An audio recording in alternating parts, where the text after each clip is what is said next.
आइए दोस्तों, प्रकाश knowledge solution channel पर आपका स्वागत करते हैं। प्रश्नावली 11.1 का और ये आज का लास्ट क्वेश्चन होगा। इससे पहले का सारा वीडियो अपलोड है। चैनल पर नए हैं तो सब्सक्राइब करके जाकर प्लेलिस्ट में पूरा वीडियो देख लीजिए।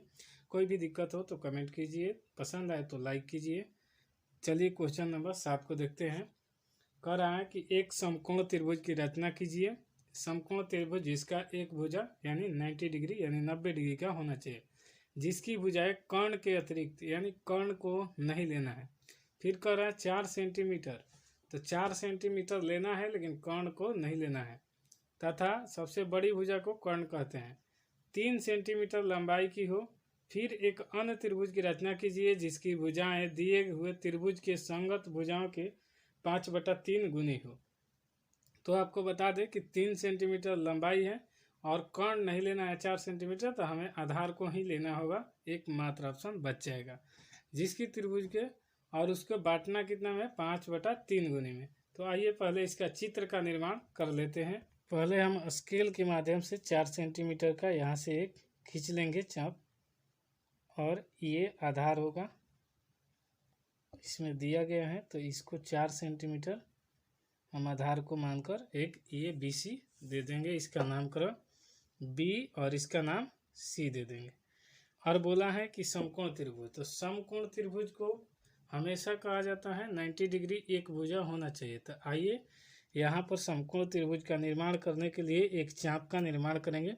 आप कोई भी चाप का एक एक साइज रख लीजिए, उसी साइज से एक चाप का ले लिए और इसको BC पर B पर रख देंगे, और जितना छोटा हो सके उतना ही छोटा रखकर हम खींच लेंगे, क्योंकि बड़ा रखने पर हमको ही दिक्कत होगा। तो इसको ऐसे करेंगे और फिर इसको इस तरफ से घुमाते घुमाते इस लाइन में हम ड्रॉ कर देंगे।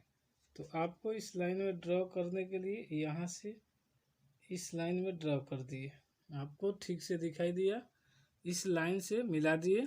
उसके बाद हम क्या करेंगे, यहाँ पर रखेंगे जो कटान बिंदु हुआ, एक बार यहाँ से चाप को काटेंगे।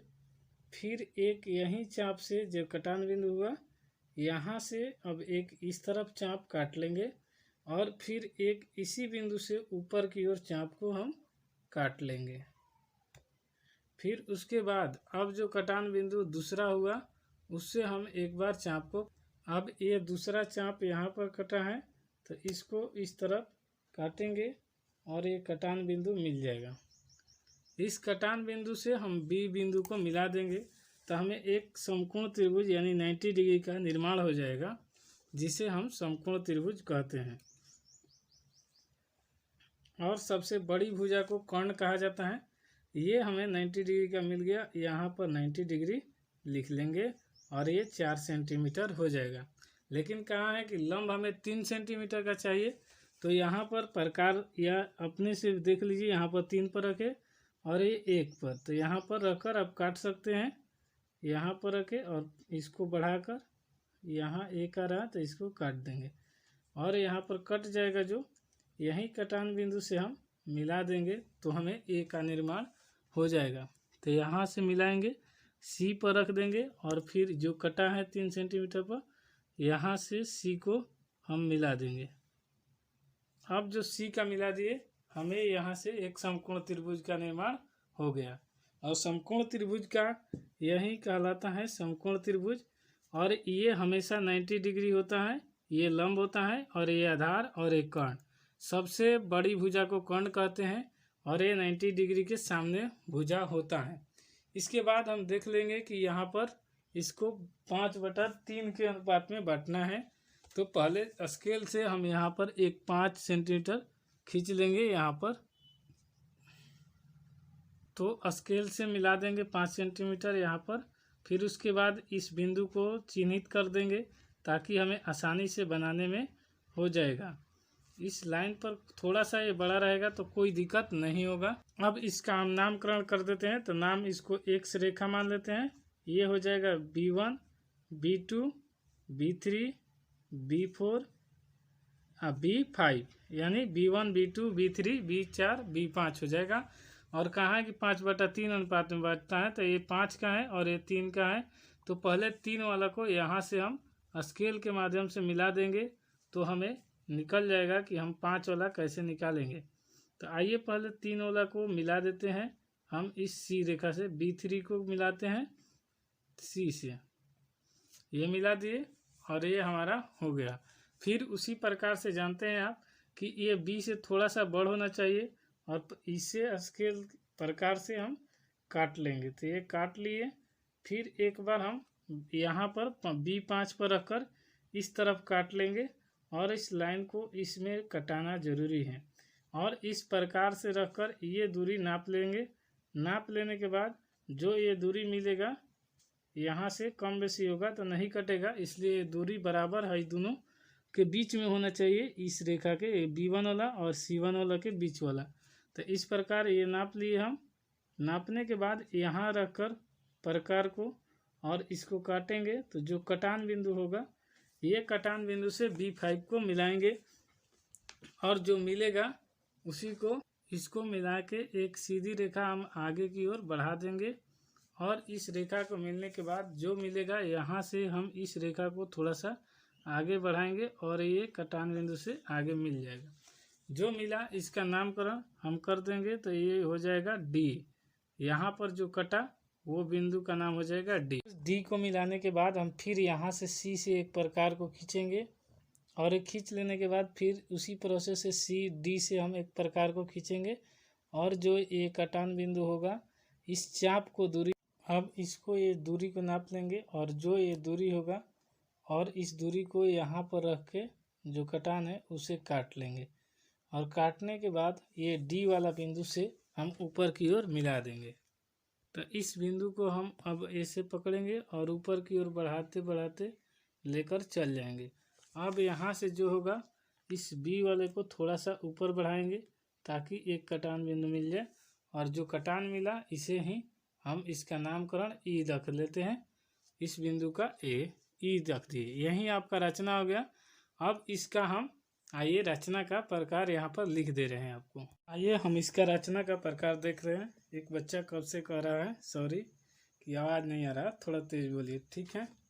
तो इसका रचना देख लेते हैं कि रचना BC को आधार मानकर, यहाँ BC है और इसको आधार मानकर 4 सेंटीमीटर का एक रेखाखंड खींचा है। 4 सेंटीमीटर जैसे जैसे लिखे हैं आप उसी प्रकार लिख सकते हैं, इसमें कोई डाउट नहीं है। आप चाहे AB लिख लीजिए पहले, फिर ये भी लिख लीजिए, कोई लिख लेंगे उसको कोई दिक्कत नहीं होगा।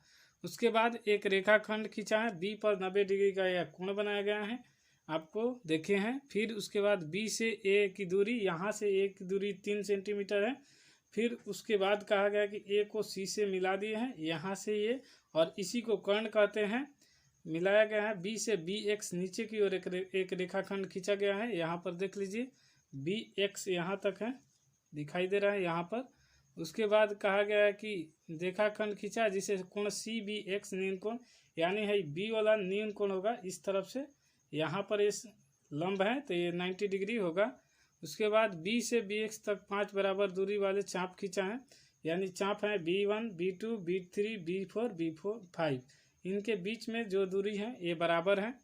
उसके बाद B3 को C से मिलाया और इसके बाद हो जाएगा, अब B5 को D से मिलाया गया है।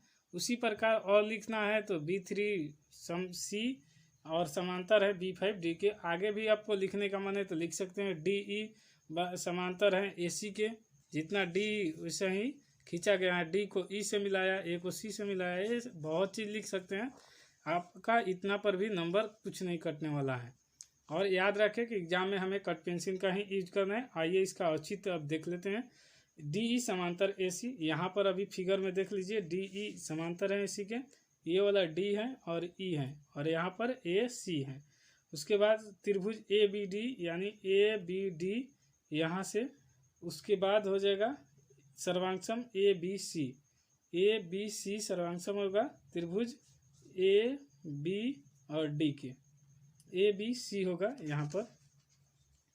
और उसके बाद BE बटा BA और उसके बाद BD बटा BC, यहाँ पर भी फिगर में आप देख लीजिए BE, यहाँ BE है BE। उसके बाद यहाँ पर लिखेंगे BA, उसी प्रकार यहाँ पर BD और फिर BC और उसके बाद हो जाएगा DE और उसके बाद बटा में होगा AC, और ये किसके विभाजित कर रहा है तो 5:3 में। यहाँ पर देखिए रहे हैं 5 का ये है और ये 3 का है, तो यही लिखा गया है और यही आपका अचित हो गया। मिलते हैं नेक्स्ट वीडियो में, तब तक के लिए लाइक सब्सक्राइब और शेयर जरूर करें नेक्स्ट वीडियो में। तब तक के लिए जय हिंद।